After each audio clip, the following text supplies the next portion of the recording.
in law is conducted under the theme Multifaceted Legal Response to a Post-Pandemic Crisis through Resilience, Creativity and Innovation.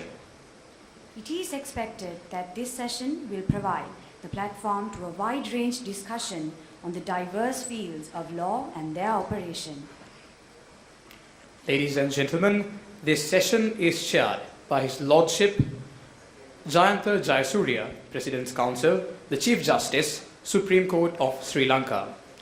The esteemed panel of speakers of this session include Honorable Dr Wijeyadasa Rajapakshe, President's Counsel, Minister of Justice, Prison Affairs and Constitutional Reforms. Honorable Professor GL Peiris, Member of Parliament. Honorable Dr Susil Premajayantha, Minister of Education. Mr. Palitha Kumarasinghe, President's Counsel, Chairman, Standing Committee on Legal Studies, University Grants Commission, Sri Lanka. Dr. Athula Pathinayake, the Principal of Sri Lanka Law College. We would also like to recognize our distinguished invitees. Honorable Justice Priyantha Fernando, President of the Court of Appeal. Honorable Sanjay Rajaratnam, President's Counsel, the Attorney General of Sri Lanka. Honorable Indika De Silva, President's Counsel, the Solicitor General. Dear Madam and Sirs, we are extremely honored by your presence here at this session today. Ladies and gentlemen, we would now take this moment to invite the Honorable Chair and the respective speakers of this session in law upon to the stage. Ladies and gentlemen, now I respectfully invite the rapporteur of this session, Mr. Mangala Vijay Singha, the Dean, Faculty of Law, to introduce the Honorable Chairperson of this session. His Lordship Jayasuriya, President's Counsel, Chief Justice of the Supreme Court, Honorable Dr Rajapakshe, Minister of Justice, Prison Affairs and Constitutional Reforms, Honorable Dr Susil Premajayantha, Minister of Education, Honorable Justice Priyantha Fernando, President of the Court of Appeal, Ms. Indika De Silva, President's Counsel, the Solicitor General, Mr. Palitha Kumarasinghe, President's Counsel, Chairman, Standing Committee on Legal Studies of the University Grants Commission, Dr. Athula Pathinayake, Principal of the Sri Lanka Law College, Major Plenary Peiris, Vice Chancellor of KDU, members of the staff who are present here, and the students. We are about to start the plenary session of the 15th IRC of KDU. This is the fourth time where the Chief Justice presides over the law plenary session. I am thankful for His Lordship for accepting the invitation to chair this session. Irrespective of all the troubles that I give him, he somehow accommodates on all my requests. I take this opportunity to inform Your Lordship formally that the Law Faculty of KDU has attained the 83rd position from around 1,600 law schools in the whole world in the latest web ranking based on a US evaluation agency. In Sri Lanka, it's the second place. In Asia, it's the 25th place. His Lordship Jayasuriya, President's Counsel, received his education at the Malayadeva College, Kurnagal. Thereafter, he entered Sri Lanka Law College and was admitted to the bar in 1982. He obtained a Master of Philosophy from the University of Hong Kong on a Commonwealth Scholarship in 1992. He joined the Attorney General's Department in 1983 as a State Counsel and was promoted steadily and ended up becoming the Attorney General in 2016. Meanwhile, he was sworn in as the President's Counsel in 2012 and he is also a solicitor in England and Wales. During his long career at the Aegis Department, he functioned as the head of the Criminal Division and assisted the Presidential Commission of Inquiry in relation to the activities of non-governmental organizations and the Special Presidential Commissions of Inquiry in relation to the malpractice and corruption in state institutions. He also functioned as a legal consultant to the Financial Intelligence Unit of the Central Bank. He worked for the United Nations as a trial attorney in 2 war crimes tribunals and was awarded the Prosecutor of the Year in 2012 by the International Association of Prosecutors. His Lordship was appointed as Chief Justice of the Supreme Court in Sri Lanka in April 2019. Now I cordially invite His Lordship to commence the plenary session in law with his plenary remarks. Over to you, sir.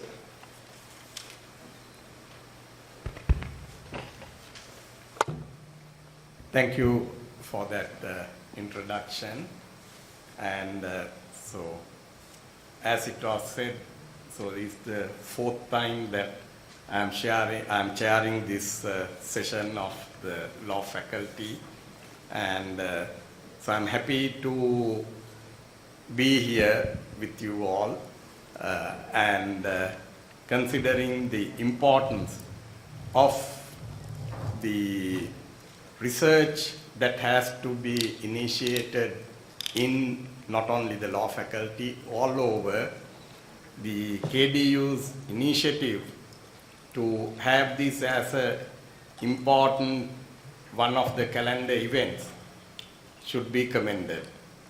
And it is not only confined to the law faculty, and all the other faculties also taking the lead are engaged with research conferences or seminars simultaneously under this year's theme, Economic Revival, National Security and Sustainability through Advancement of Science, Technology and Innovation. So it is under this umbrella that the law faculty had decided to come together under the theme, a multifaceted legal response to a post-pandemic crisis through resilience, creativity, and innovation. We all know that since late 2019 that we had been going through a period where different challenges came up, and each one of us had to meet those challenges and then move forward. Certain challenges that none of us had experienced during our lifetime, and some may even be termed as challenges that our society faces or had never faced with. So still, I think it is our responsibility as citizens and others that who are taking up other responsibilities to make sure that we move forward irrespective of these difficulties, and then come back to normalcy at its earliest possible, and from there onwards to proceed with the journey that we always want to proceed with. So the three qualities that you identified, resilience, creativity, and innovation, are certainly qualities that one should have to inculcate if we are to overcome situations like this. As we know, whatever that happens, whatever situations arise, that the world and the time moves on. So it remains for us to decide how we come out of these difficult situations and then move forward. Now, since I think March 2020, with the onset of pandemic, not only the legal fraternity, but in many areas, people had to experience difficulties, challenges, and they had to adapt to changes that were introduced. So through those changes, we all know many issues, many questions had come up for the society to resolve, as opposed to the normal routine matters on which that we try to educate upon. So it is the resilience, creativity and innovation that would help us to formulate new pathways, to create more avenues, and then to assure that whatever the difficulties that they came as challenges, that we as a group of the society will move forward by overcoming these difficulties. It is within this theme that the law faculty had invited the 5 panelists that who would address this seminar, of whom the first speaker that we have, or I should say all 4 are no strangers to any one of us, but still I think it is our duty to acknowledge and recognize Dr.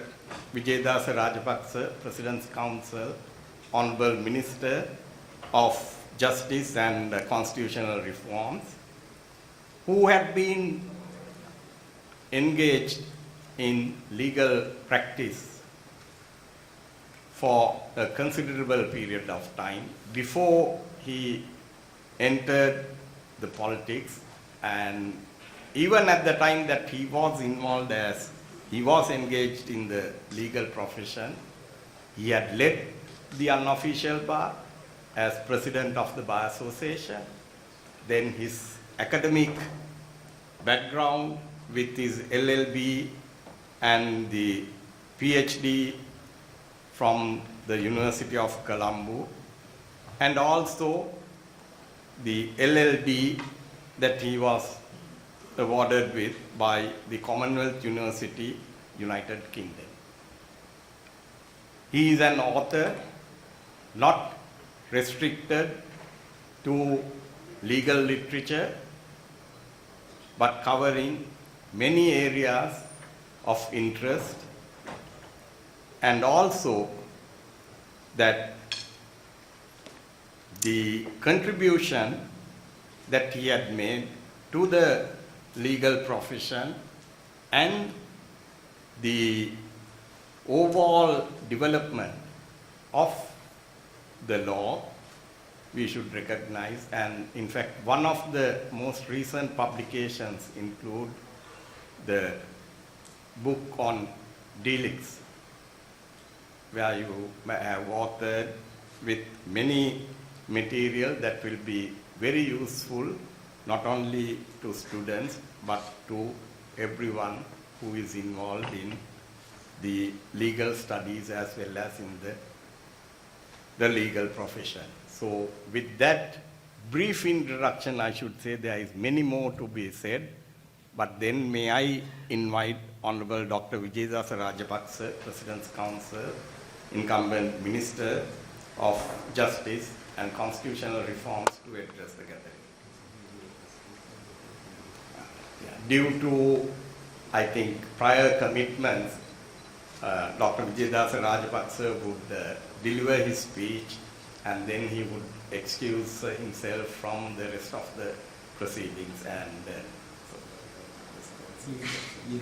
if there are any questions or any clarifications or any comments that anyone wish to make on his presentation, certainly we will have sufficient time before Dr. Wijeyadasa Rajapakshe leaves this conference. Thank you.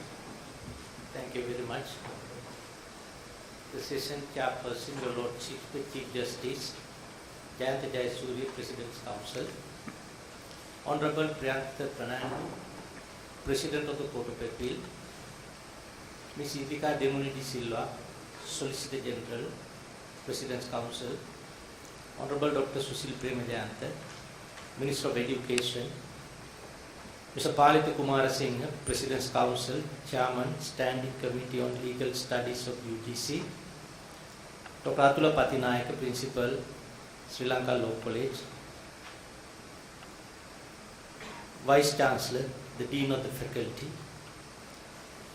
faculty members, distinguished guests, students present both physically and virtually.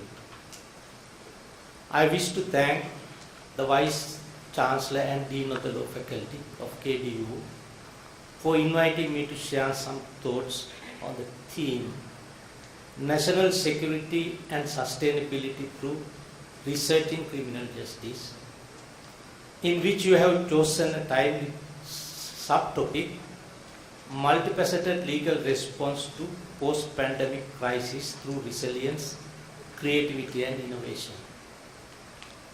This is much needed for the resilience aftermath of the COVID-19 pandemic, which is considered one of the 7 deadliest plagues in the human history.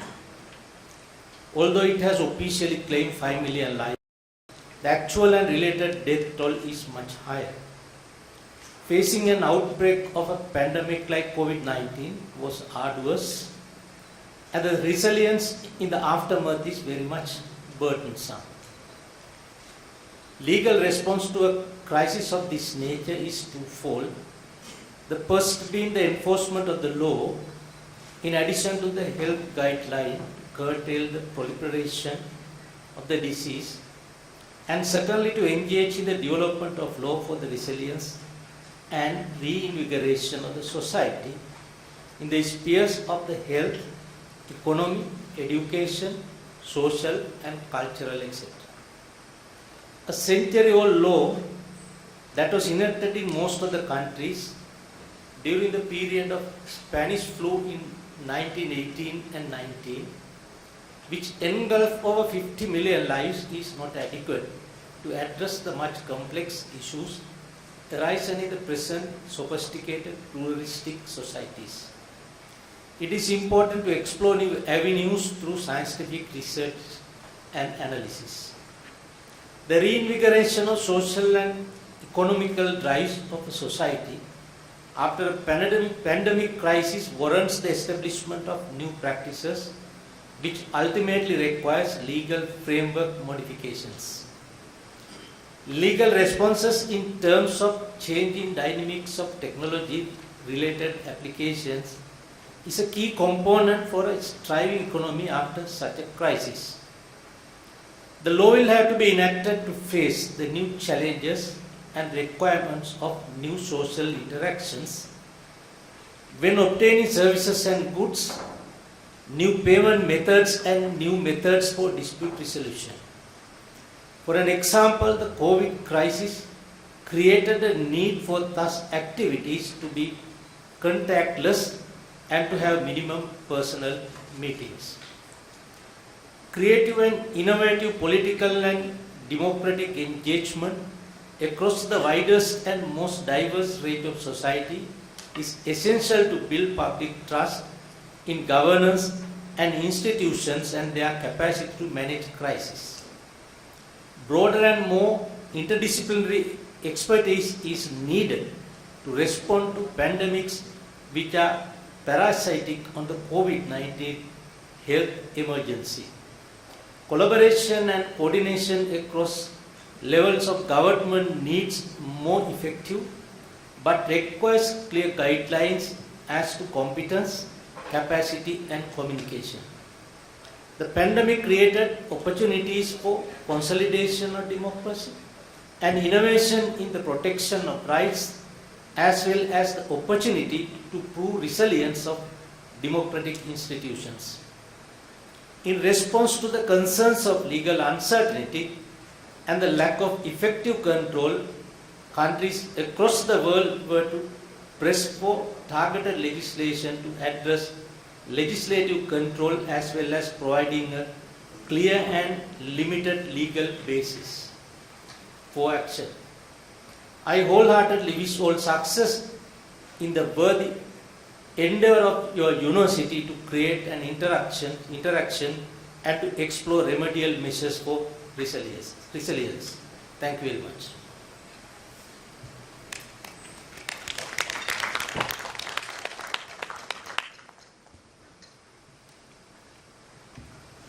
So I will open the floor for any questions, comments, or clarifications that anyone would like to raise with the presentation of the Honorable Minister, where Honorable Minister emphasized the need to engage in two aspects, mainly with regard to the enforcement of law as well as in the context of development of law. And also he recognized and identified that the pandemic did not only bring challenges, but it had given us opportunities to set in motion new ways of working with the assistance of technology. To what extent that we were able to meet these challenges and perhaps even thereafter to make it our normal practices. A very good afternoon, sir. First of all, thank you for those extremely insightful words. My question is, to what extent do you think that the constitutional amendments could facilitate the growth of the economic crisis and also prevent further economic deprivation to the citizens? Thank you for your questions. I don't think that we have to go for any constitutional reforms as far as these pandemic related issues are concerned. The ordinary statutory laws may address on these kind of issues. As far as the economy, resilience of the economic sphere is concerned, it is basically a policy decision that should be taken by the government. In addition to that, there may be certain obstacles in certain laws. We'll have to look into the amendments of certain such laws in consequence of the decisions and the policy to be taken up by the government. Thank you, sir, for such an insightful speech. Sir, with regards to, you mentioned the innovation of the protection of certain rights of certain groups of people in these times. So with regards to individuals imprisoned, how can we innovate the protections afforded to those imprisoned, as we saw during the COVID-19 time period with access to vaccines, so on and so forth? What sort of changes can we make in our statutory law to better address issues of that sort? I think the purpose of this conference itself is to address that issue by way of having a scientific researchers that will have to decide what kind of remedial measures to be taken to address this matter. As it is that the laws that have been enacted a century ago, I don't think it is sufficient. Depending on the policies that you can formulate, that we'll have to consider about the enactment of laws. Thank you, Honorable Minister, and so as I mentioned at the beginning, I think you have other prior commitments to which that your services would be required. So the law faculty, while thanking you for your great contribution, wishes you good luck. Next speaker, whom I would like to invite to address you all, is again no stranger to the society, no stranger to the legal fraternity, and who was engaged in legal practice, and thereafter he took to politics. He started, or perhaps not started, but at one of the major achievements during his life, at the preliminary stages, he became the Chief Minister, and then he entered the Parliament, and thereafter he had held several portfolios, where currently he holds the Ministry of Education, and a ministry which is of immense value to the society. His interests in developing technology and also on the interest in making public enterprises become the industry leaders, I should make a comment, because at a time that there are discussions or concerns or ideas are floated in the context of how or to what extent can we afford public enterprises in the current context. So your thinking and your innovative ideas were aptly put down and expressed in the publications as well as the thesis that you undertook, with your idea of it's to make public enterprises an asset but not to retain them as liabilities to the society. So I don't think that I need to move forward anymore. You are awarded with the LLB and also your master's degree in public administration from the University of Jayasuriya, and the area that I described just before led you to being awarded the doctorate by the Horizons University in Paris, France. So with that brief introduction, may I invite Honorable Dr. Susil Premajayantha, incumbent Minister of Education, to address this gathering. The Chairperson of the 15th International Research Conference organized by Sir John Kotalawala Defence University, His Lordship, Chief Justice Jayantha Jayasuriya, President Council, my colleague just left the podium, Dr. Rajapakshe, Justice Priyanka Fernando, Solicitor General Indika Demdi Silva, Mr. Palitha Kumarasinghe, President's Council, and the Chairman of the Standing Committee of the UGC,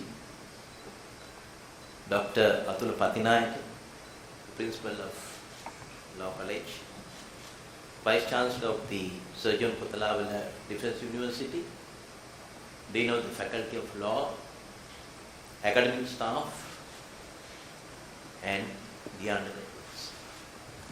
First of all, I take this opportunity to thank Vice Chancellor, the Dean of the Faculty of the Law, and the academic staff for organizing this Faculty of Law 15th Research Conference 2022. I remember last year you had a similar research conference on different topic, and I understood the law faculty of KDU 25th, ranking 25th, the world ranking among 1,600 law faculties, and second in Asia. It's a great achievement. Second in Sri Lanka. Sorry, second in Sri Lanka. It's a great achievement because as the Minister of Education, covering higher education, general education, technical education and vocation training, science, technology and research, I think this portfolio is very important, especially in the field of research as well as education by and large. So normally in Sri Lanka, compared to the population of 22.5 million, we must have at least 22,000 researchers. But according to statistics, we have around 5,000 researchers, Your Lordship. And among 5,000 researchers, you find only 2,000 engaged in applied research. So most of the researchers focus their attention to fundamental research. But today, we need researchers who engage in applied research. So the theme today we have chosen is more relevant to applied research. So let me speak few words about the effects of pandemic in our country, especially special attention to our general education. According to the UNESCO statistics, shows that nearly 100 million children across 8 age cohorts would move below the minimum proficiency threshold in reading in 2020. And the Ministry of Education studies show confirmatory evidence where our children's achievements in verbal and numerical skills have been as low as below 10% during the pandemic. After I took over this ministry just 3 months ago, I advised our education directors to conduct a survey, especially among grade 1 and 2 students, because those children are affected 2020 and 2021. They have less than 50% of school days. If you miss the literacy and the numeracy and 8 competencies within that 2 years period, you are losing your entire life. So now we are taking measures to improve the literacy and numeracy of grade 1 and 2 and grade 3 students in whole public schools, especially public schools and some of the private schools. So this is the COVID-19 pandemic effects to the education. So recently I participated in a preparatory meeting of education ministers which held in Paris, the UN headquarters, and it revealed not only in Sri Lanka, especially the countries with low income, students are affected very badly. So as a result, the Secretary General of the United Nations initiated a fund called FED of $10 billion, and it was launched in New York on 19th of September, a week ago. So I had the opportunity to attend to that event at UN headquarters. So all the international organizations,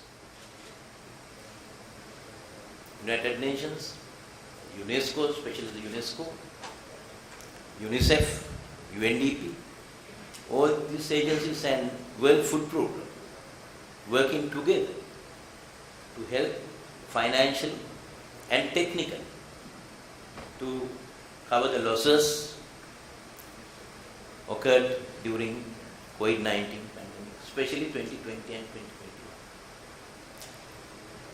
So we have already taken a decision within next couple of months. We are going to table the policy papers to the cabinet and thereafter to the parliament and consultative committee and sectoral oversight committees for the consultation and we had some discussions with educationists, academics, principals, teachers, and still the conferences are being conducted physically, but unfortunately 2020 and 2021 we had only virtual conferences. We are moving forward. We are going to reform entire education system in the country for the first time after independence. The Independent Education Act introduced in 1945 by Dr. C.W.W. Kanaka. So thereafter in 1961, another milestone, that is takeover of the private managed schools and institutions to the government. Then 1972 there was an attempt to reform the education. But I personally feel reforms are not enough to address the issues that we are confronting today. The theme of the UNESCO is transforming education. So I think we have to transform the education. And by 2030 we have to achieve the SDG goal for quality education and education for all.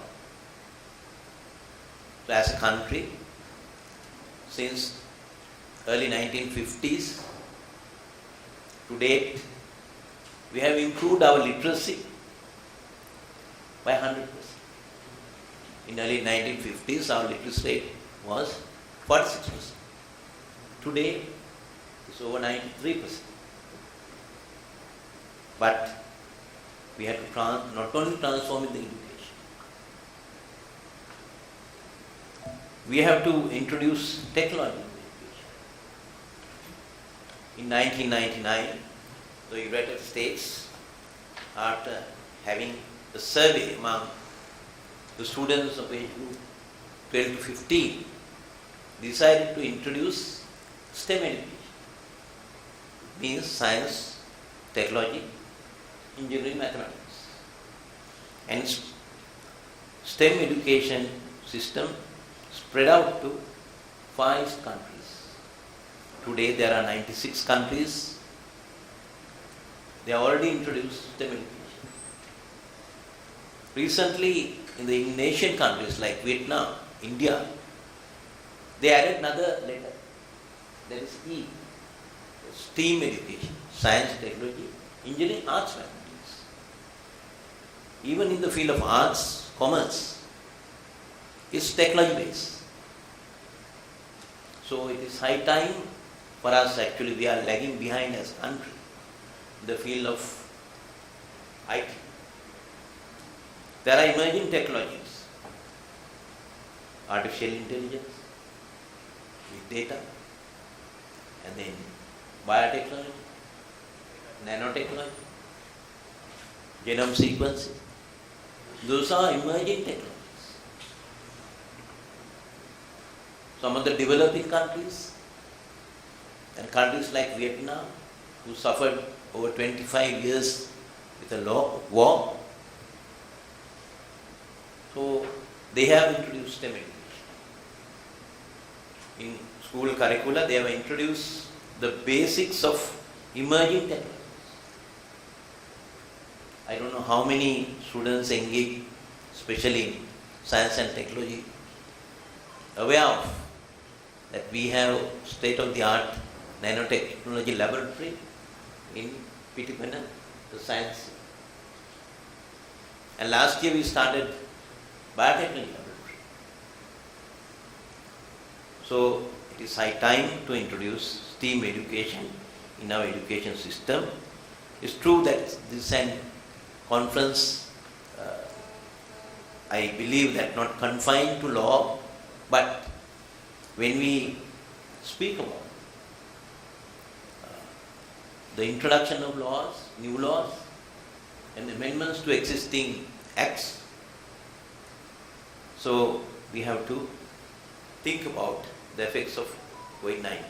So as a Minister of Education, we are working towards transforming education in the field of general education from grade 1 to 30, and then higher education, 17 state universities and other higher education institutions like SLEAT, then vocational training institutions like VTA, Vocational Training Authority, and the NITA, and technical colleges in the country in that particular field. And there will be some affiliations to universities internationally. So recently I was in Toronto and I had the opportunity to visit University of Toronto and the York University. And I had 2 Zoom conferences with university academics. Most of them are expatriate Sri Lankans who are serving in the leading universities in other parts of the world. And one of my close friends, Professor Sivanathan, who invented infrared in Chicago, the University of Illinois, and awarded by President Obama. And another friend of mine, little older than me, Your Lordship, Dr. Bandula Vijay. I can remember one of the events organized by KDU about 3-4 years ago when I was the Minister of Science Technology. Dr. Bandula Vijay was here with us. He's the person who invented stent in 1986 in Heart Center in Houston, Texas. So we have many academics and inventors we have produced in the past. So now it is time for our younger generation to engage with research in the field of law, science, technology and innovation. We always talk about innovations, but unfortunately in our country, how much we allocate from our national budget for research? 0.11. The countries like Japan allocate at least 3% of their budget or the GDP for research and innovation. Israel, US, Germany, all the developed countries, they develop their countries as a result of research and development. There's a competition among innovators, researchers. It is normally in our country, our research on particular subject, research findings are confined to papers. So now we have a system. We have introduced 2 institutions under my ministry to link the researchers, innovators with the industry and the entrepreneurs. That's what we are lacking at the moment, and it is in highest consideration by the President and the government. So we are working towards that. So I believe I have covered science, technology and innovation, and our plans to reform or transform the education with the technology and bridge the gap that we lost during COVID-19 pandemic, especially in the year 2021, especially in the primary education and generally the education, science, technology and innovation. So thank you very much for listening.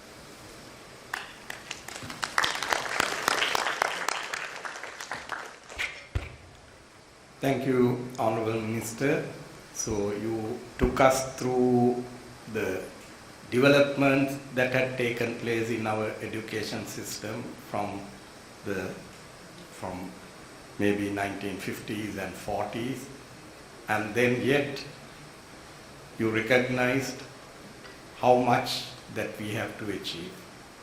And it is not the change, but the transformation that would take us to the destination that we should reach, which the world community encourages all countries to reach at. And what you discussed showed that the impact of pandemic was not what we is not confined to what we felt physically. We had difficulties in travel, we had difficulties in getting together, we had difficulties in engaging in our day-to-day activities the way that we were used to, but still the impact goes much beyond that. The impact had on children that who should be set forth to take over the challenges at the next generation. There is a responsibility on us, therefore, to ensure whatever the impact that had on their education be bridged and they be taken back to the levels that we would like to see the children of the future. So thank you very much, Honorable Minister, for your thoughts on that. And may I now open the floor for any questions or any further comments on the subject. Thank you so much, sir. Sir, the 1978 Constitution of Sri Lanka has given special preference to implement laws on children. Also, Sri Lanka is a party to the Convention on the Rights of the Child. Therefore, this legal framework is strong and could be utilized to ensure the right to education to all Sri Lankan children. The COVID pandemic was an exceptional situation and there seems to be several violations on the right to education. So could you briefly explain us about any progressive plan of implementation to ensure right to education in post-COVID Sri Lanka? It's a very good question and relevant to the topic.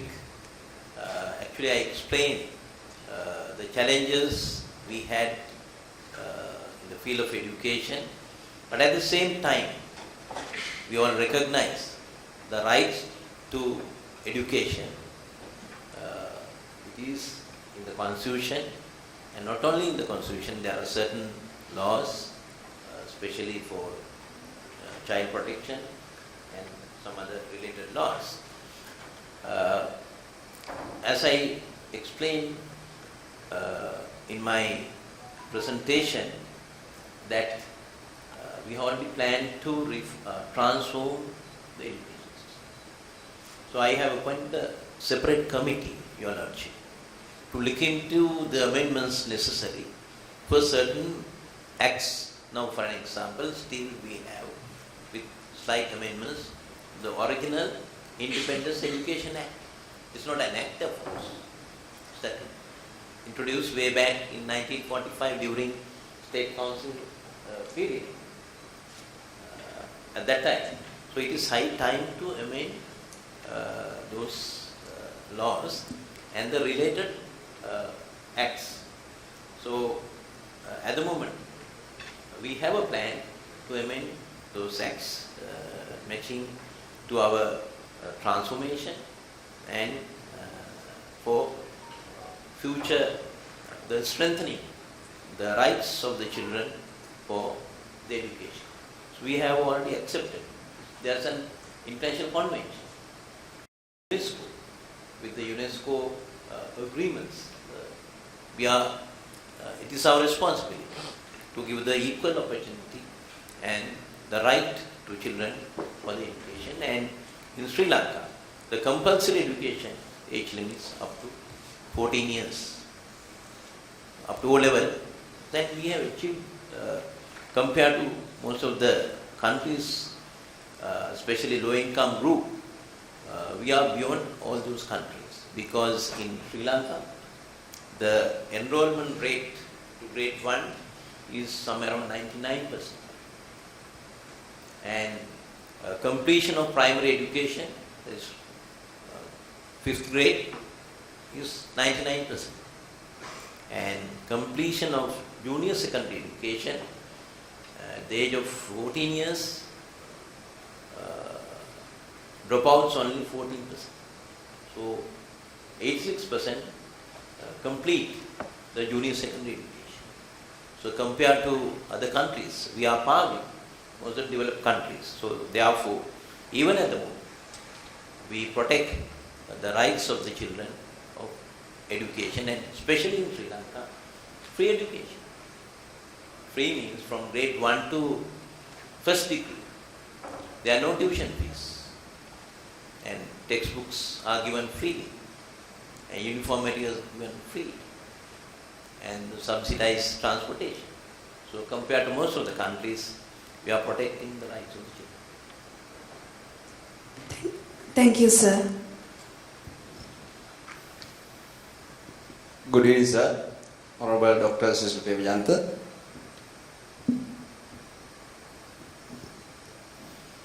Sir, my question is, could you make any recommendation to implement these plans in the tertiary level education in the universities in the country? Yes, now you find we have 17 state universities. Yes. And 2 universities, and there are few higher education institutions, and there are some private institutions affiliated to foreign universities. Now, for an example, a Royal Institute affiliated to University of London, and they offer law degrees like that. Of course, they are like strict.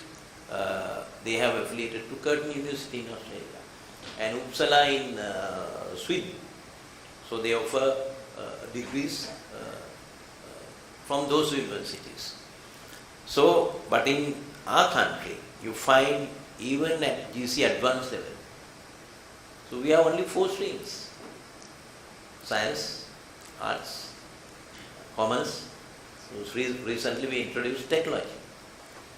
So students are not free to select their subject combination. There are baskets, so they have to select. Now, for an example, in our country, the students doing medicine, so they have to chemistry, physics, biology. But in UK, with chemistry, physics, biology, they can seek for music. So that is how they balance their mindsets. That is the meaning of the introduction of STEM education. That is what we are doing at the moment. We are late at the moment. So I want to expedite that, but with children, right? Step by step, they develop their brain. So we have to think about that. So actually we have a plan to change most of the courses in our university system par with the international standards. Okay, thank you, sir. Thank you very much. In fact, in that regard, if I may interject, because I had the personal experience, because one of my nieces had to fill up the university entrance, the selection form.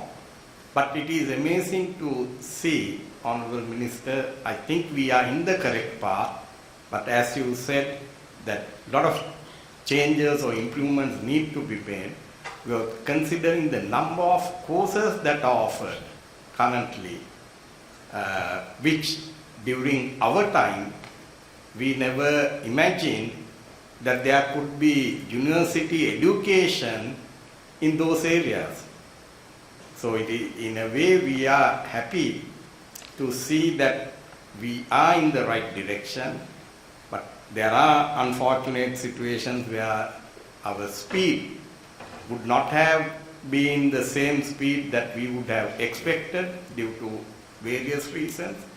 But as you indicated, so if we develop the primary education with the necessary facilities, automatically the impact of that would come upward, and what you have started at the universities will come down to the A-levels or O-level streams, making them more acceptable to the courses that are being offered. As you said, because we have only 4 streams. So, but still students are so keen in selecting those areas, the new courses that are offered through the universities, and take the risk of entering into a total new area of study with the idea that they would be in a position to get into the society meeting the current needs of the society. So I should make that remark, I think, with that question. Thank you for that. Thank you, Your Lordship, and I appreciate the comments made on the transformation of education. Yeah, I think with those remarks, so I would thank again Dr. Susil Premajayantha, Honorable Minister. And of course, now we listen to 2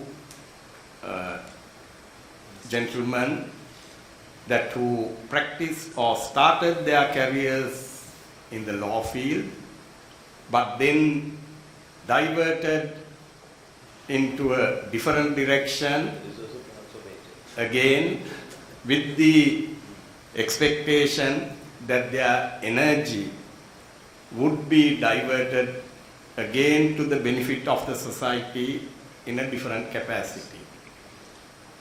But now we have a gentleman for a period of over 4 decades that who had constantly remained and who had been static, but not in the development, but being there in the legal profession, who was appointed a President's Council several years ago, and his interest in the education is aptly recognized as him being entrusted with the task of bringing in reforms at the university level education by making him the chairman Standing Committee on Legal Studies of the University Grants Commission. So as we all know,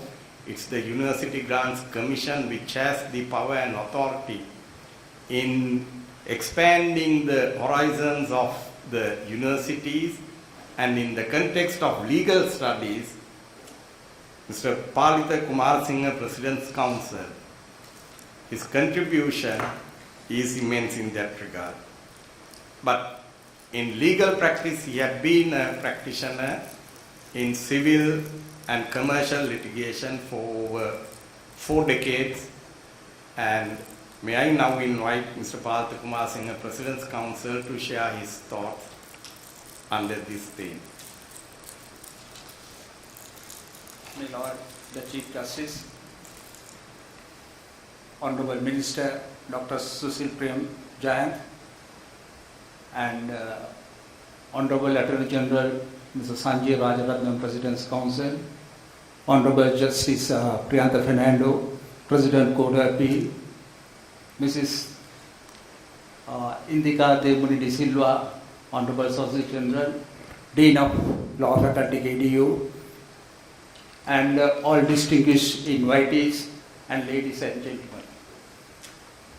My Lord, thank you very much for your kind words about me, and the topic given to me is very current, very relevant, that is legal reforms to promote foreign direct investment in Sri Lanka. I must say very outset, unless we attract foreign direct investment to this country, we have no future. We cannot overcome present economic situation in the country without foreign direct investment.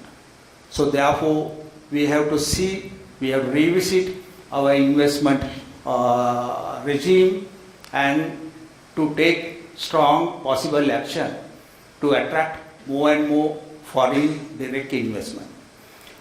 Of course, our legal regime is concerned for foreign direct investment. We start with our constitution. Article 157 of the Constitution provides that the agreements, investment agreement between the government to government and adopted by the Parliament by 2/3 majority must be given protection by the Constitution, and no action should be taken by the government to frustrate those investments. That is in the Constitution.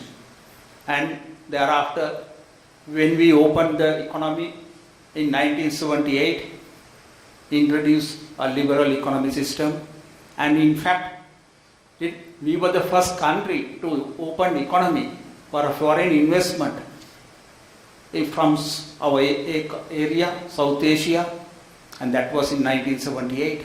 And immediately we introduced GCC, Greater Colombo Economic Commission law, and we opened up the country for foreign investment with the new legal regime and permitting the GCC, presently known as a Board of Investment, to grant tax concessions and facilities, and also to put up free trade zone, export processing zones, and those things. And from 1978, we have attracted sufficient number of foreign investment through the BOI. Thereafter, we realized the mechanism is not effective to bring down the large investors, and that is how we were compelled to introduce Strategic Development Projects Act 14 of 2008 to provide facilities for a flagship investments and the large investments. And under the Strategic Development Project Act, the government is empowered to give special incentives with the approval of the Parliament to the flagship companies to invest in Sri Lanka.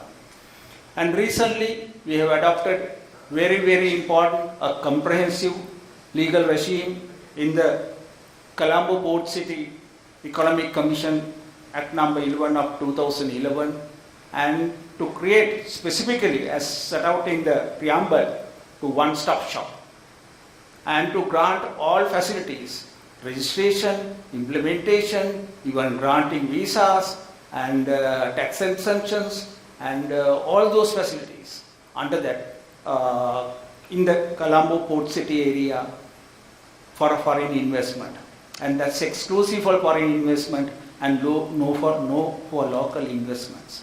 And having done all these things from 1978, when we look back and when we compare our country with other countries in the region, we have not achieved much. And the countries in the region, even the Bangladesh has overtaken us. And there are more foreign investment in Bangladesh, even the Maldives, than Sri Lanka. And that shows that we are having a problem. And so that is why we have to look into our legal regime and see what we can do to remedy these problems. When I see the problems as a practitioner's point of view, we have a clients, we get information from the clients, and we know up to a certain extent what went wrong with Sri Lankan system. And we have a somewhat good legal system and complicated legal system. And say for instance, we have archaeological department established about 150 years back, forest department, wildlife department, all those are very good institutes. They protect as a regulator, they protect their relevant sphere of work. But when it comes to foreign investment, we have a problem. Because the investor they come here not because they love us, not because they are fond of us. They come here to invest their money, make profit, and repatriate the profit. If they cannot establish their business venture in Sri Lanka within very shortest possible time, and if they are unable to run their business without interference from the government or in other institutes or regulators, and they cannot repatriate their profit, then they will not come to Sri Lanka. And that is where we have gone wrong. Though BOI, Board of Investment, talks and advertises saying they have a one-stop shop, it's really not a one-stop shop. It's only a post office. For obvious reason. Because if somebody wants to get the approval to establish a foreign investment and start industry, even the hotel, what they can do is to make the application to the BOI. And then that approval from BOI, only a principal approval. Then to establish the, we'll say hotel, we have to go from pillar to post. Say for instance, if you want to establish a hotel in we'll say Dambulla, in the cultural triangle, you know how many places you have to go? You have to go to archaeological department because it's an area covered by the archaeology department. Then you have to go to forest department. Then you have to go to wildlife. Then you have to go to CA. Then you have to go to MBRO. And then to get the facilities, you have to go to RDA. You have to go to SLT. You have to go to the electricity board. And you have to go from pillar to post to collect all these investment approvals. Do you know we have very advanced data and voice telecommunication system. And this telecommunication system depends on the towers. Do you know how many permissions you have to get to establish one tower? You have to get 27 licenses to put up one tower, to have an effective telecommunication network, mobile network or internet network. You must have at least 1,300 towers in the country. With the 5G, you must have a tower in every 500 meters. To get the 27 license is not an easy thing. And you get the all license, most difficult is the Pradesh Sabha license. And of course, Honorable Minister was the Chief Minister of the Provincial Council, he knows this problem. And difficult to get the approval from the local authority. And these are the problems. Of course, when the port city was established, the legal regime there only for us limited area, port city, reclaimed area, and for their legal mechanism is very simple. The port city is empowered to give all license and for facilities. So this is a different regime only for a port city. So unless we amend our law and make facilities for a one-stop, one-shop and the single window facility, it will be extremely difficult to attract the foreign investment to Sri Lanka. But it's not easy because all these regulators are governed by separate legal regimes. The Forest Department is a regulator for forest matters. Wildlife is a regulator for wildlife matters. Central Environmental Authority is a regulator for environment matters. Now, of course, when we try to grab all these powers to one institute, we know the difficulty. And when the Port City Bill was presented, it was challenged in the Supreme Court for good reasons. They said, how can these are powers given to various different organizations? Ultimately, the government was compelled to amend or suggest amendment. 2/3 of the bill was amended before it was presented for the third reading in the Parliament. And so it's not easy to grab the powers of the other institutes into one institute to grant facilities for foreign investment. When the GCC bill was introduced, then Constitutional Council under First Republican Constitution held or made a determination that was unconstitutional. But luckily at that time there was no referendum provision. And it was present under if the act is unconstitutional under First Republican Constitution, Parliament can pass that with a 2/3 majority. The then government had a not 2/3, they had a 5/6 majority in the Parliament. The then Prime Minister made a famous speech saying, I have no any animosity towards the judges who made a determination. And I have to 5/6 majority, I passed this law. Of course, law was passed.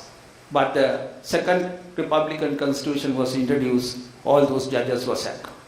So that's a situation when the government try to influence certain things and get the things done, even for benefit of the foreign investment, you have a resistance. And of course, people are entitled under present Constitution to go before the Supreme Court and challenge these enactments. And so that's their right. And so we have to be careful when we try to grab all these powers and give the foreign direct investment under one place, one window and one shop. And of course, we can do it administratively. And I am aware at certain point of time, there was a very powerful bureaucrat and he was chairing all meetings, investors meeting. He called all agencies and to say, yes, was a problem. Right, this project was a problem. No electricity. Electricity board can't electricity within 2 weeks, right? Report. And of course, it was some time back, then 2005 to 2010 also, same thing was implemented. Then there was a complaint by ministers, and so is trying to abuse our power. And the power is given to a electricity minister, but the President's office officer is using the power to grant benefit to foreign investors. So unless we adopt a system like this administratively, and it's extremely difficult to attract the foreign investors to this country. The second matter regarding the land, and without land we cannot get the investors. Unfortunately, we know our Land Alienation Act prevents any foreigners from buying the land, even board of BOI investors. So we have to change that law and allow BOI approved investors to purchase land and for their business as long as they do business in Sri Lanka. Then we have a problem with the tax incentives. No one will come to this country for foreign investment unless they get the special incentives from the government. And that's the truth. And why should they come here and invest money if we can't get the tax concessions? Of course, it's a matter for the Parliament. They are in charge of the funds and they have to take decisions. And when enactments are introduced, even Strategic Development Act, every approval must go before Parliament. Every approval for any investor must go before the Parliament for approval. Sometimes it takes about 6 months for approval. So that didn't work. And that is why the Port Commission Act, Port City Bill, these provisions were brought and it was challenged and before the Supreme Court. Of course, the Supreme Court allowed, subject to certain amendments, to grant a special tax incentives for investors in the port city. And same time, we have to understand the system now is changing. Under the Organization of Economic Cooperation and Development, OECD, those are the 37 developed Western countries. They have a forum called Global Corporate Minimum Tax and international treaty, and ask all developing countries to sign that, imposing minimum tax for a foreign investment. 136 countries have signed, and notable exception is Sri Lanka. But now we are not we are now beggars, we are not choosers. Very soon we have to sign that agreement. Under that agreement, we cannot give tax incentives below a certain level imposed by the Western countries. And what happened? Big multinationals like Amazon, Google, they went and invested in the island and they got their only 10% tax in the island. So United States lost the money. As a result, this is the reaction, and now we cannot give the tax incentives below certain level imposed by the Western countries. Then another matter we have to consider is a labor and the Industrial Dispute Act, Termination of Employment Acts, Trade Union Acts, and so investors are not willing to subject to these matters. Trade union actions to them is not acceptable, and strikes you cannot have strikes with the foreign investors. So we have to control certain way these trade union actions in respect of the foreign investors. Then we come to the most important matter, the dispute resolution mechanism. Of course, we know, according to the Doing Business 2020 indicator, Sri Lanka is ranked in the 164th place out of 190 economies in relation to enforcement of contracts. In other words, if you go to courts to enforce a contract, even in commercial high court, it will take 4 to 6 years. With the appeal, it will take about 10 to 12 years. So these are not good for the foreign investment. And therefore, we have to look for a mechanism. And the only mechanism is the alternate dispute resolutions and arbitrations. So we have to encourage all investors and even commercial sector to go for arbitrations. And unfortunately, our arbitrations are ad hoc arbitrations, where we go and we decide how to proceed with the arbitration.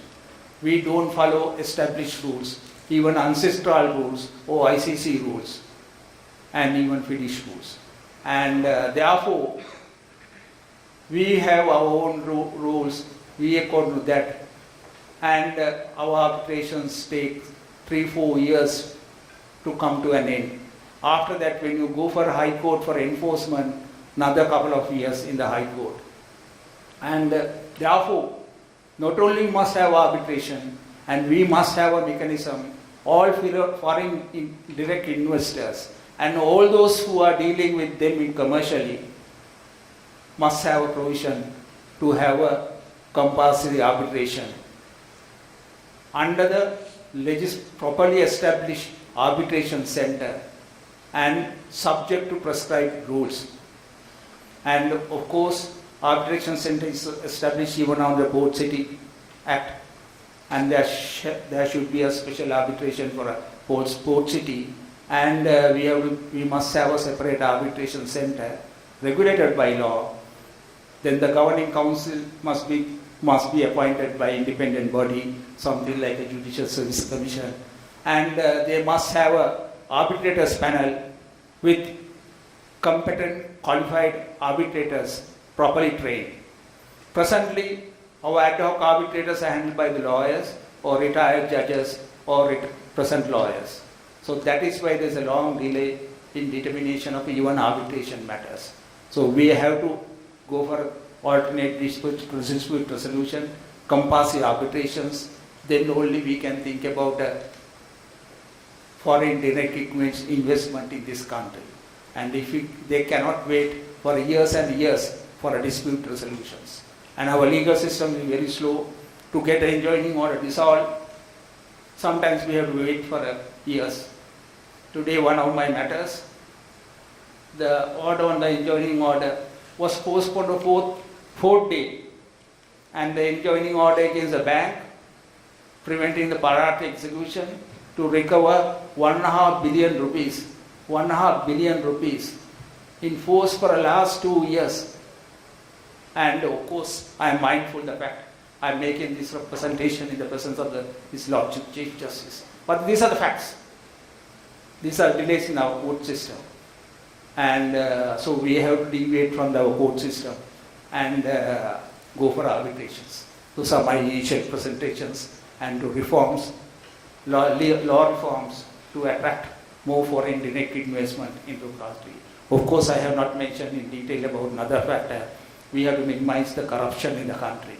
And Bribery and Corruption Act must be applicable not only to the government sector, it must be introduced even to private sector. Thank you.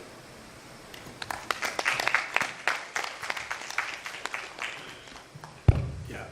Thank you, Mr. Kumarasinghe, for taking us through that journey where perhaps you pegged it at 1978, the changes that took place, which gave the constitutional recognition to the foreign direct investment and the protection to those agreements equivalent to national legislation.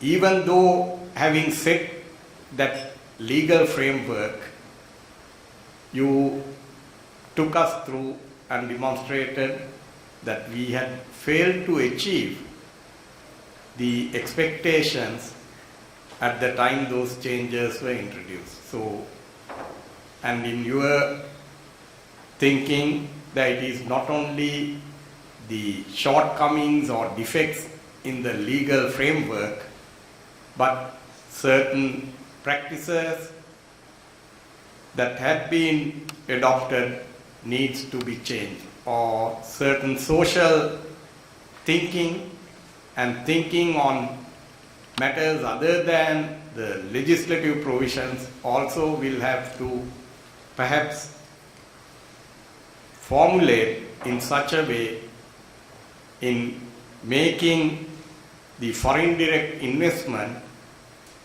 as a norm which, in your words, is inalienable if we are to move forward. And in the course of that, you drew our attention to the importance of alternative dispute resolution mechanisms and wound up with the idea, which is not a strange idea to the international community, but had been a lacuna in our system where the laws relating to bribery and corruption applicability being confined to state officials or certain matters pertaining to official acts.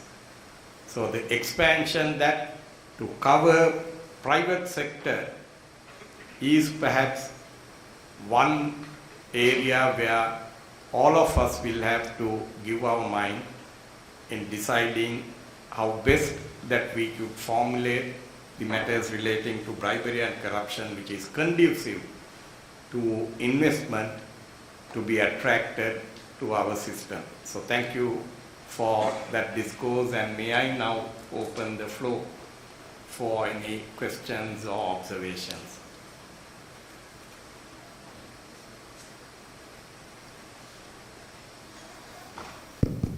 Thank you, sir, for such an insightful perspective on the matter. Sir, you mentioned that it is necessary for Sri Lanka to transform into a one-stop shop with regards to FDIs. And in doing so, we would effectively boost the amount of FDIs that come into the country. But that would undeniably... Good afternoon, sir.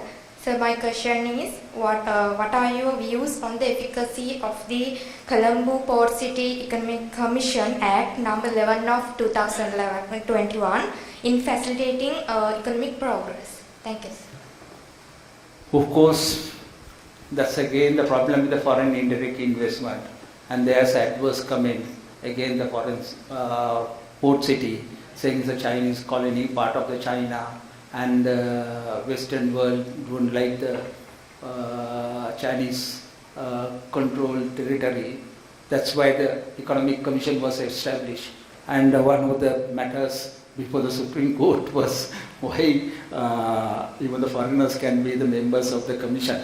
So the government was compelled to give a undertaking to Supreme Court that it will consist majority of the Sri Lankans. And so apart from the adverse publicity comments, and as the project is concerned, it's a very viable project. And of course, we have to look for investors. And we have to understand it's not a normal industry zone. It's only for finance. and related industries, IT and those industries, and of course for condominiums. And so far certain land lots have been sold, and so development work will start. And the legal regime, they have to establish the regulations, building regulations, because UDA regulations are not applicable. Building, they have to bring the building regulations. There should be a separate company for services, because there is no municipal council in that area.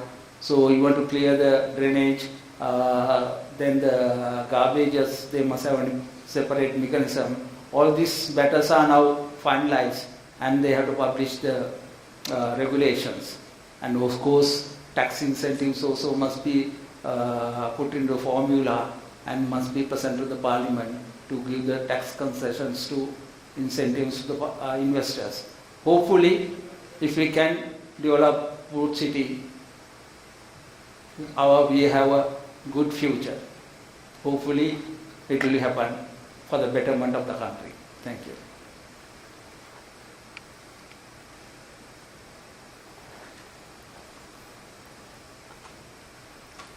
Thank you, Mr. Kumarasinghe.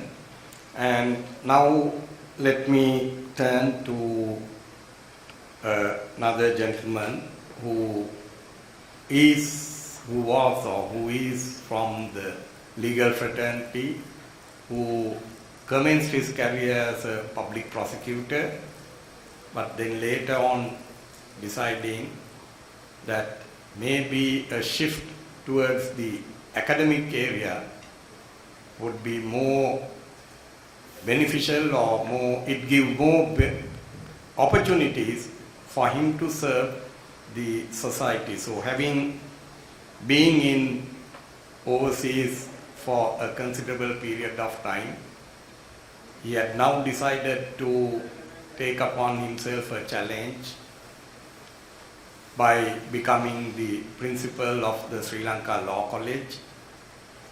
And with his academic background, the LLM awarded by the University of Sydney and the PhD from Deakin University, coupled with the Masters of Professional Education and Training, I think he had immense experience and expertise in the field of legal education.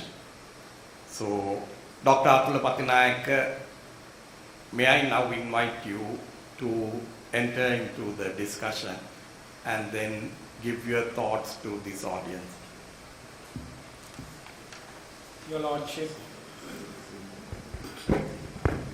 Your Lordship, Honorable Attorney General, President,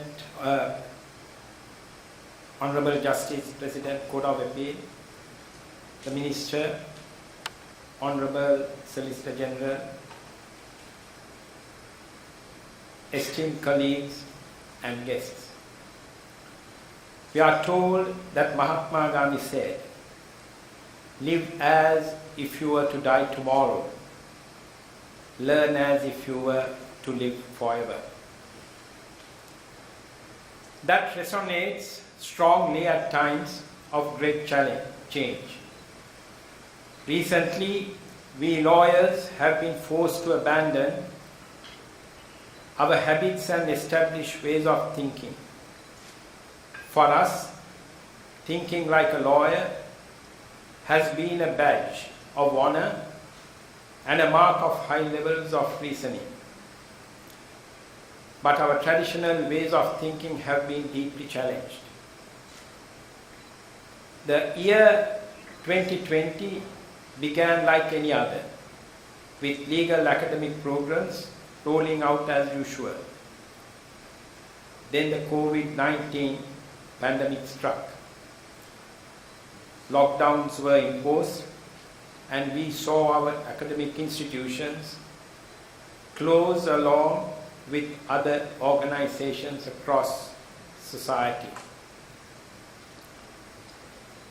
The closure took our profession by surprise.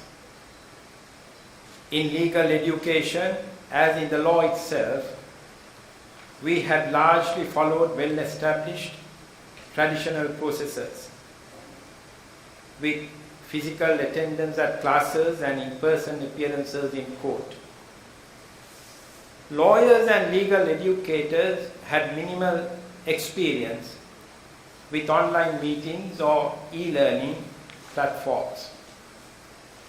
So, when we faced unexpected worldwide lockdowns, legal education, which until then was conducted physically, came to a sudden halt. Even so, we quickly established e-learning platforms and continued with lectures online. As you might imagine, the shift was challenging because the processes were unfamiliar to students, lecturers and administrators alike. While the pandemic consumed the entirety of the academic years of 2020 and 2021, restricting legal education to online education, regular physical lectures were resumed in 2022, albeit under a hybrid model. That hybrid model was successful until April this year, but the economic crisis forced us to revert to online education. Our familiarity with platforms was an advantage, but there were additional challenges for academics, including extended power cuts. Then the question is, but what was the broader impact? We know a little, but not yet enough about the impacts of these changes. One study conducted by Professor Rameez in 2020 of the Southeastern University of Sri Lanka found that 65% of students considered online education saved time and money, and 77% thought it was a positive incentive to students. Also, many students face difficulties in paying full attention to online learning. Some students struggle with e-learning due to factors such as sudden change in learning patterns, their economic status, loneliness at home, their lifestyle and lack of IT skills. In addition, while a majority of students were initially interested in online education, their interest declined over time. Though this study is based on a survey of the students of the Southeastern University of Sri Lanka in general, it seems reasonable to think it would apply to law students as well. Our experience confirms this. These sentiments have been echoed by the Asian Development Bank in a brief published in May 2022. While students liked the convenience of online learning, especially accessibility to the teaching material, but some challenges were identified, such as mental and physical health, unable to experience practical components, power cuts, poor signals, lack of devices, and poor internet. In legal education, we use lectures, seminars, competitions, as you know, court visits, post-mortem visits, debates, moods, and hosts of other teaching methods designed to give students a range of learning experiences. We think they are an important part of a holistic legal education, but most of them were unavailable to law students throughout 2020 and 2021. We saw low attendance and lesser engagement during lectures at that time, which is also indicative of the students' declining interest. Another aspect is due to prolonged lockdowns and the consequent lack of social interaction have led to a decline of mental health among students. So, what have we learned for the future? I don't need to elaborate on the significance of the Republic in ensuring the continuity and improvement of legal education. That is obvious. But are there lessons in that COVID-19 experience for the future of a stronger, better system of legal education? Indeed, what we have gone through has given us a teachable moment. We faced a crisis that were resilient in the face of challenges. We found a workable blended mode. Now, we must incorporate the advantages of e-learning in our traditional lecture rooms. Organizations around the world have changed radically since the pandemic. Many now offer working from home. Most meetings are held virtually, while fundamental tasks such as grocery shopping are now done online much more often. One classic example is known as a very traditional and conservative body, the Council of Legal Education, now almost converted into a paperless working environment at their meetings, thanks to the initiative and advice and guidance given by His Lordship, the Chief Justice. The incorporation of technology in efforts to modernize has reached our legal system as well, in wide-ranging reforms undertaken by the Ministry of Justice.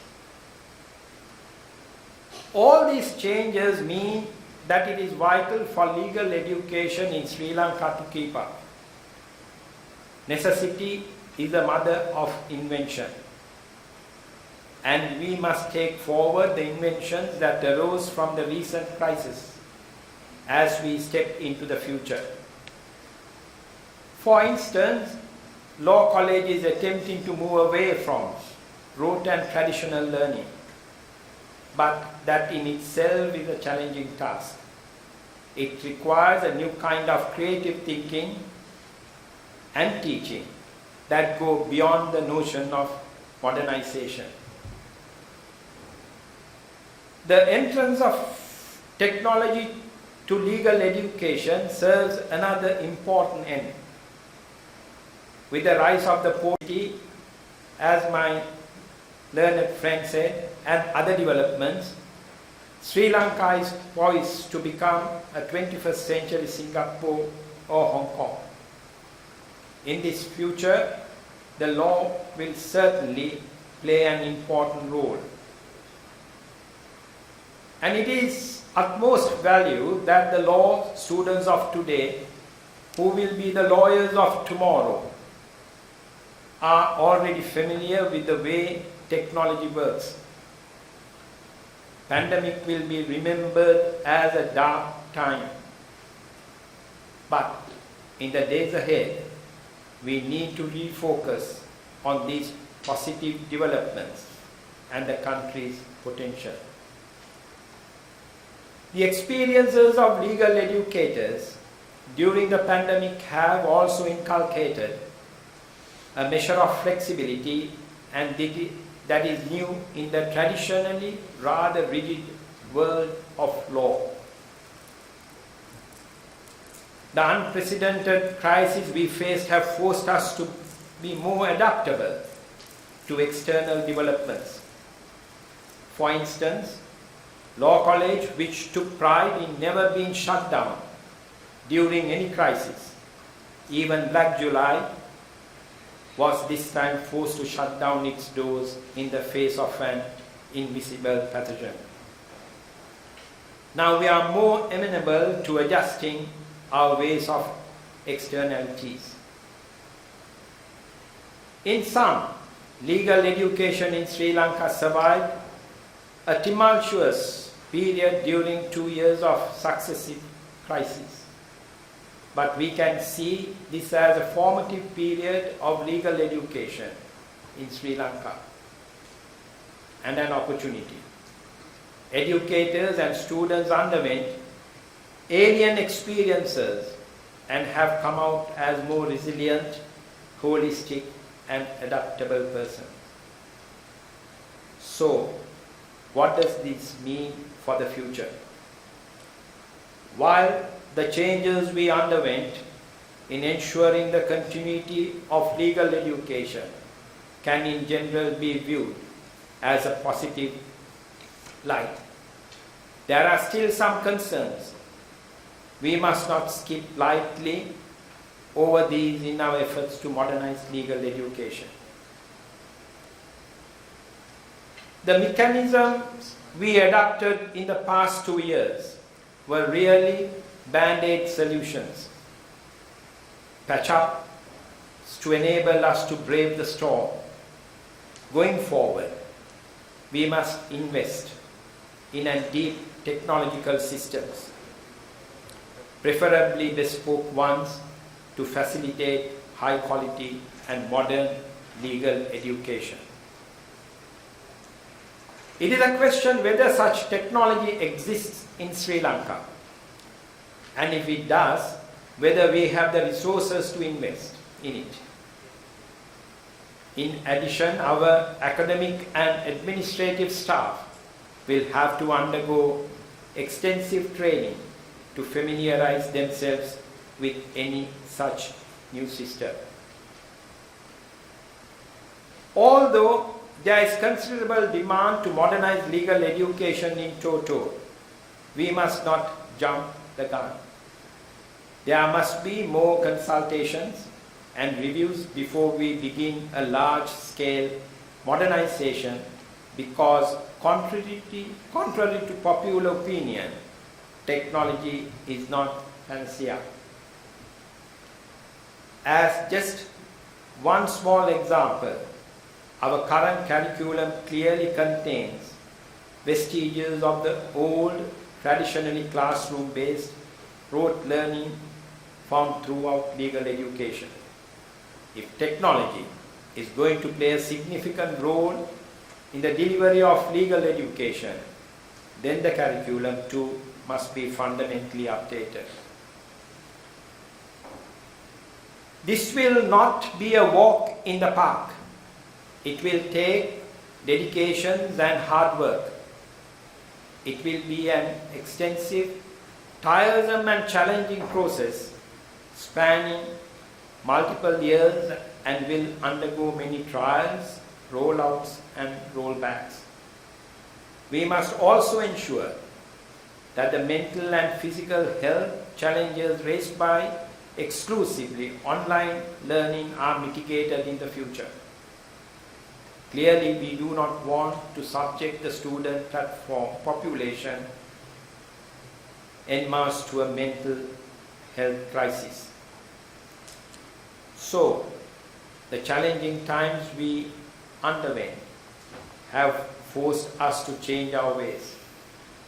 With caution, we may find this an opportune moment as we work to bring legal education to the standards of the 21st century.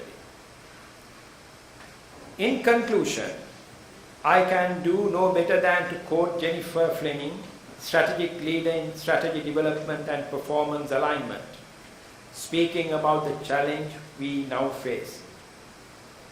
It is a simple statement, but it is profound, as it pinpoints the nature of the task and suggests the creativity we shall need to summon in order to succeed. Finally, I can say, teaching in the internet age means we must teach tomorrow's skills today. Thank you.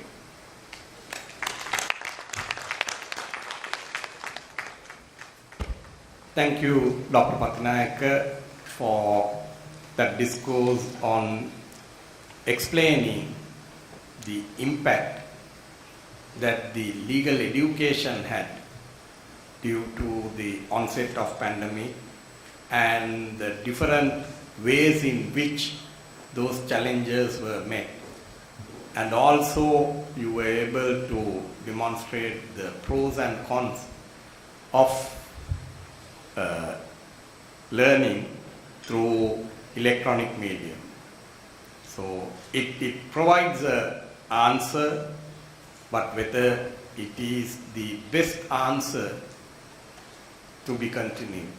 On the other hand, whether it gives certain opportunities in certain instances to change our practices to the betterment of the overall education system.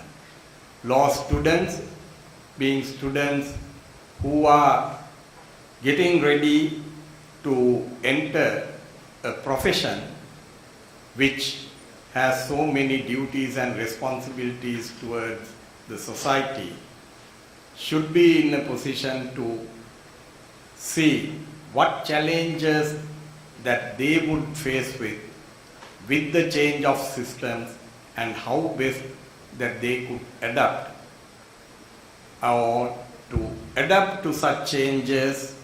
Resilience is a quality that one should develop without any doubt.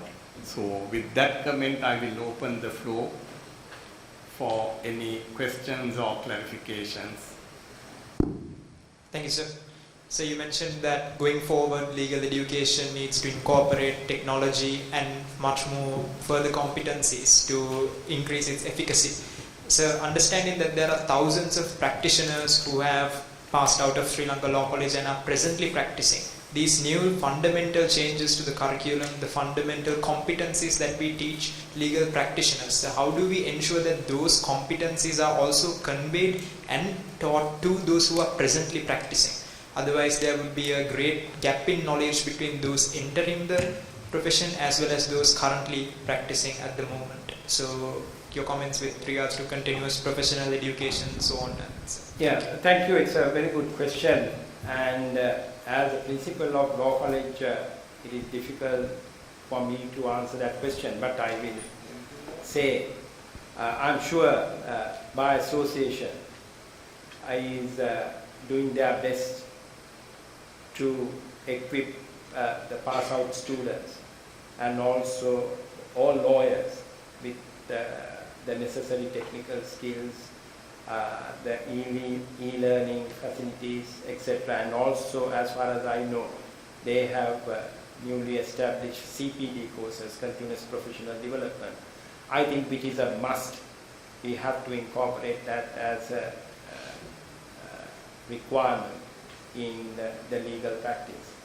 I can say as a practitioner, which before I came here, I was practicing in Australia, and every jurisdiction we have to collect 10 credit points for renew our license. Every year we have to renew our license.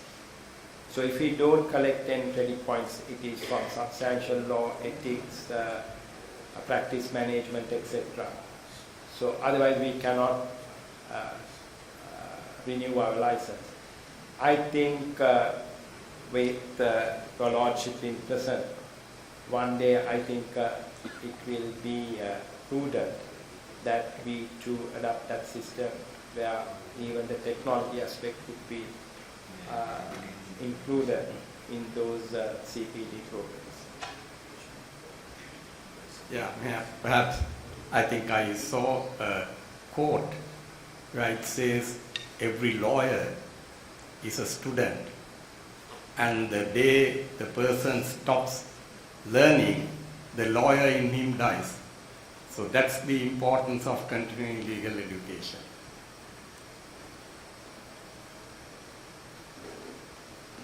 Good evening, sir.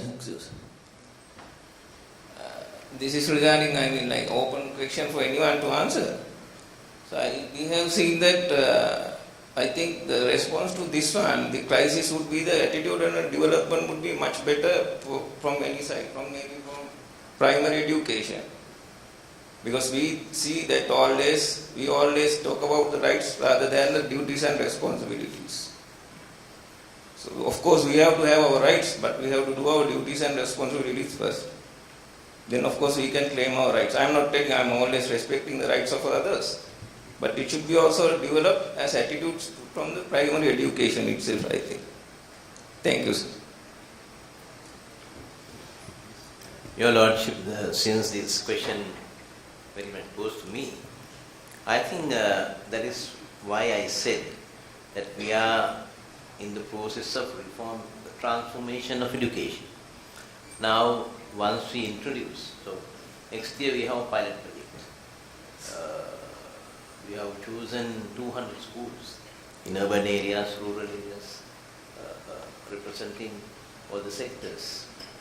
So from 2024, once we start primary education, grade 1 to 5, we reduce the examinations, term test, the continuous evaluation in the classroom. The students can earn credits, and module systems are also introduced. Our teachers, the educators attached to NIE, these days of working very hard for the preparation. We have to print new module books and workbooks, so students themselves can evaluate after completing the exercise. So we are very much par with the EdExcel system from grade 1 to 13. Not exactly that, but matching to our system. So with that, of course, the main objective of the transformation is to reduce the weight of examinations and the competition. So we are very rich in, there are 3 pillars in education. The knowledge, we are rich in knowledge. And then the attitudes, not bad so far. The issue is skills. So we are very weak in skills. We can't convert what we learnt into practice. But in our profession, your Lordship, all of us, so that is why it's a legal profession. It's a profession. So you have to update your knowledge every day. Right? So in Parliament, so we pass laws and we amend acts. So unfortunately, after my political career, I went to court for 2 years in the position. So then I have to update my knowledge regarding amendments. So the profession means you have to update your knowledge every day. That is why your Lordship said we have to learn. We are students. We have had the opportunity to listen to 4 eminent personalities in different areas of their expertise and experience, and unfortunately that we are not in a position to have the 5th speaker in person here, but he had been kind enough to provide a recording and come to you through technology in expressing his views. A person who needs no introduction, that who had been an academic, a vice chancellor, dean of the Faculty of Law, and later on took into politics where he held important portfolios of education and foreign affairs and justice as well. So with that background, and still I think not only at when we were receiving education at law college, even now perhaps we rely on some of his initial publications on law of property, offences against penal code, and the general principles of criminal liability. These are publications that have been made several decades ago, but still I think even as practitioners, many of the lawyers would have the benefit of those publications. So may I now present Professor GL Peiris, Member of Parliament. Significance to our country, that is the aftermath of COVID-19. COVID-19 is not a challenge that Sri Lanka had to face alone. It enveloped the entire swath of the international community. It was a global issue. The entire country, the entire world had to confront this challenge and to find a pragmatic solution. The importance of international institutions and international legal principles, which are to be the focus of this discussion, are of special importance. Unlike the Spanish flu and other similar epidemics which afflicted the world in the last century, the important difference today is that countries through domestic policies cannot find viable solutions to this problem. We cannot eradicate this COVID-19 by formulating and implementing within national boundaries policies that are conceived of by individual states, because the problem has spread far, far beyond national boundaries. It is consequently important, if we are to achieve pragmatic results on the ground, for a measure of collaboration among all countries in the international community. We have to formulate strategies together. If COVID-19 is raging in one part of the world and it is not being sufficiently addressed, it is bound to have repercussions on other countries. So it is today a truism that no country is safe from COVID-19 until all countries are safe. Now this highlights the issue relating to equity regarding access to vaccines. And that in turn brings up the issue of economic inequalities. The horrendous imbalance between the resources that are available in different countries to protect their populations through a systematic program of vaccination. So this is why the World Health Organization has taken leadership in this field and is striving very hard to ensure an equal distribution of vaccines throughout the world, in countries big and small, in countries wealthy and not so wealthy, in order to ensure minimum access to greatly needed vaccines for vast populations inhabiting countries where the economic resources are scarce and not sufficient for the governments of those countries to procure sufficient vaccines to keep the overwhelming section of the population protected. So all countries have to cooperate in this endeavor. There should not be selfishness. There must be a brotherly spirit that is adopted, not just as a matter of paying lip service to ideals, but as a matter of practical implementation through deeply held convictions and unrelenting commitment. So I think that is very important at the international level. Then we also need legislation in this country, in Sri Lanka. That is absolutely essential. In formulating this legislation, we do not need to reinvent the wheel, nor is it either feasible or desirable to evolve solutions taking into account only this country. This can't be done. We must look at successful experiments elsewhere.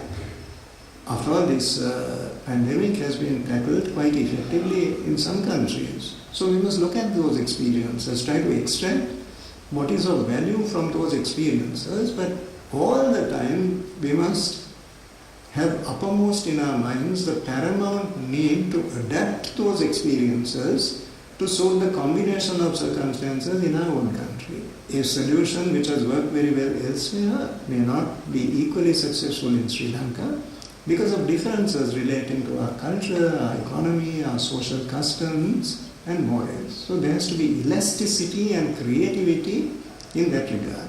But we do need a legislative initiative, which we do not have at this time. There is no comprehensive statute in Sri Lanka as we speak, which makes provision for the steps that need to be taken to combat COVID-19. We went through different phases. At one time, we perhaps overreacted. We closed down the entire country. But that has a horrendous impact on the economy. We may be able to control the spread of the disease, but at a considerable cost to livelihoods in the country, to incomes. So that is not really a balanced approach to the problem. We have to strike a balance between these competing objectives of public policy. You can't open everything out and life cannot be as normal, because then there is a very considerable risk with regard to the health of our nation. At the same time, we cannot deprive our people of incomes by shutting down the country entirely. What is the right balance to strike? Then, on certain occasions, we adopted measures which are not strictly legal. For instance, curfews were imposed. But curfews were imposed under general laws which have no application to this particular instance.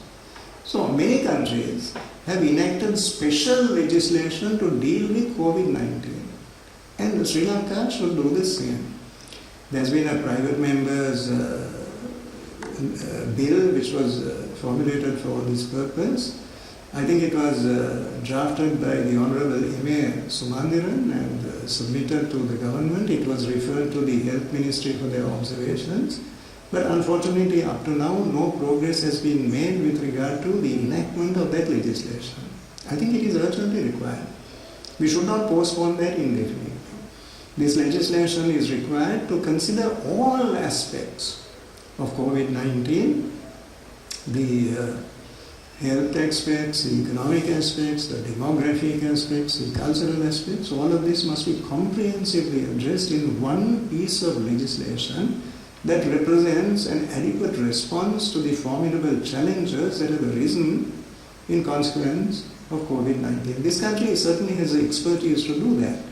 We have had the international exposure, and international institutions stand ready and willing, indeed eager, to assist us in this endeavor. So I don't think there should be further procrastination or delay. We should seize the opportunity and come up with legislation that the country needs to face this challenge effectively, that is well within our capability, our means to do so. And I think the central message emanating from this international seminar, which the Kotalawala Defence University has had the resolve and the imagination to organize, the central message should be the need for such legislation and the paramount necessity for all political parties, irrespective of their differences, to lay aside temporarily their different aims and objectives and to unite in the national interest for the purpose of formulating and implementing legislation of this kind.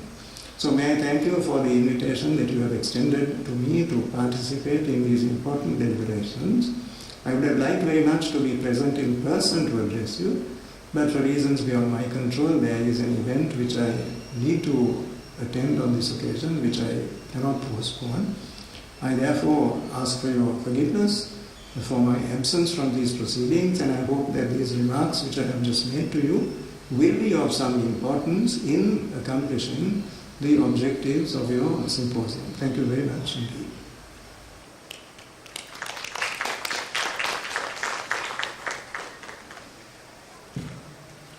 Yeah, I think so. With that presentation, that brings us to the end of today's discussion. But what is important is, as the professor in his speech took us to another dimension of this issue, as to what impact or what challenges individual countries had to face in the context of the globalization.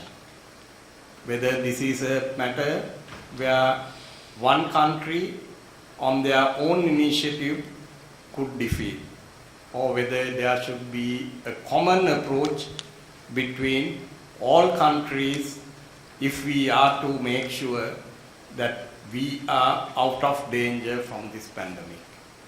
We saw during the last few decades how fast that we have moved towards globalization, a global village we used to call, and on the same hand, the threats and the difficulties that we encountered in curtailing such a pandemic with the practices that we have developed as a global village.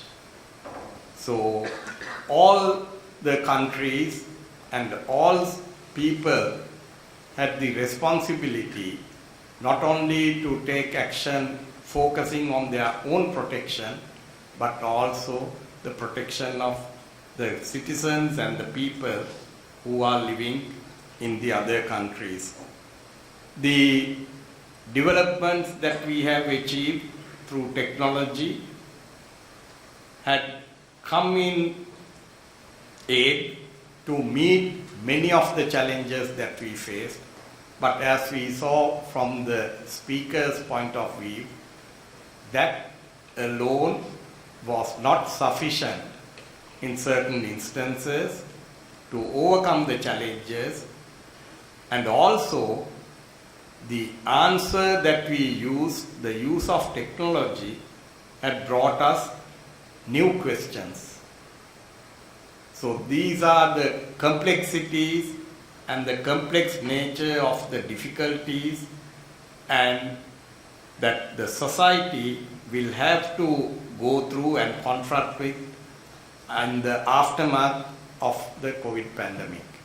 So while thanking again for all the 4 or 5 speakers for joining together in addressing this seminar, which again I should say a landmark event of the calendar, academic calendar of the Kothalawarala Defence University, which in turn becomes one of the most important agenda items in the calendar of the law faculty of the KDU.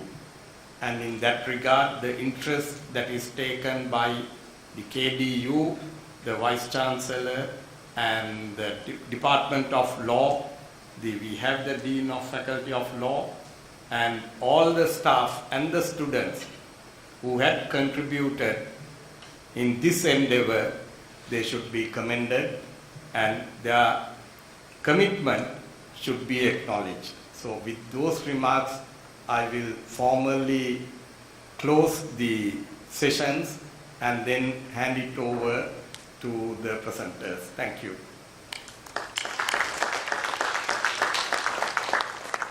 Thank you very much to the Honorable Chairperson and the esteemed panel of speakers for valuable insight and enriching speeches. Before moving ahead with the rest of the proceedings, may I take this moment to recognize the presence of Honorable Sanjay Rajaratnam, President's Counsel, the Attorney General of Sri Lanka. Sir, we are honored to have you here with us. Ladies and gentlemen, the time has now come for the launch of the KDU Law Journal, Volume 2, Issue 2, published by the Faculty of Law, KDU. KDU Law Journal seeks to fulfill the long-felt lacuna created by a lack of research publications in the field of law. It is a peer-reviewed biannual publication which provides a platform and an opportunity to both local and international researchers to disseminate legal knowledge. Ladies and gentlemen, we would also like to specifically mention that this year's KDU Law Journal shall mark a pivotal milestone in Sri Lanka, as it becomes the first official law journal to be recognized with Hain Online indexed citation.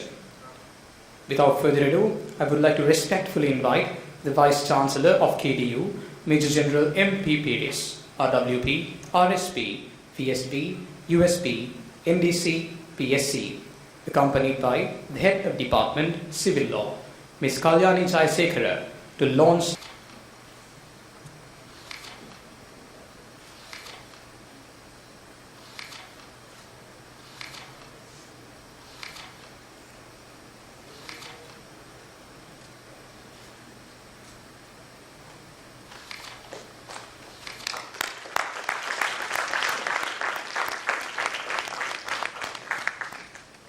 Sir, please kindly remain on stage, please.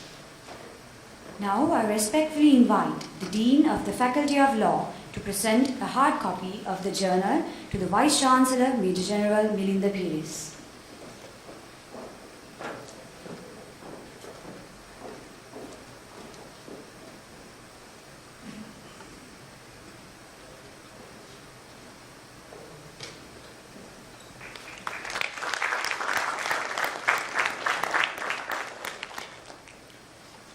May we now have the honour of inviting the Chief Justice, His Lordship, Jayantha Jayasuriya, to join us, along with the Vice Chancellor of KDU, Ms. General MP Peiris, on stage. We will now be presenting the KDU Law Journal and the tokens of appreciation to the speakers of our plenary session.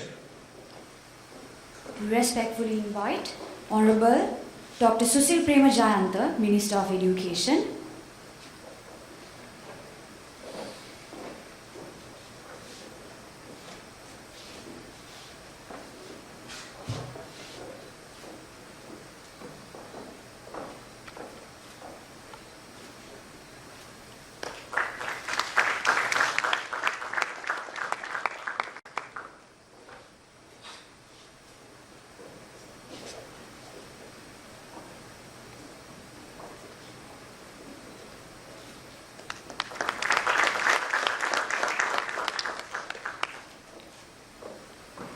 We now respectfully invite Mr. Palitha Kumarasinghe, President's Counsel, the Chairman, Standing Committee on Legal Studies, University Grants Commission, Sri Lanka.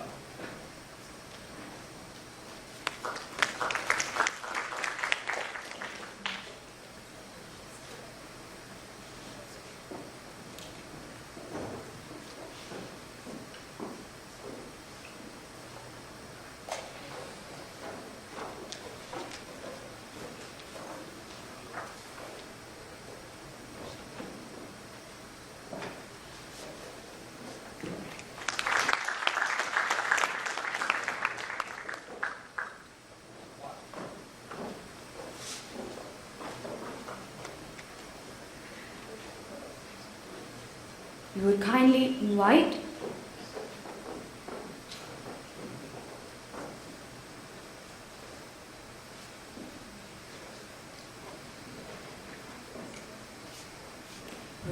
we would now like to invite Dr. Athula Pathinayake, Principal of Sri Lanka Law College.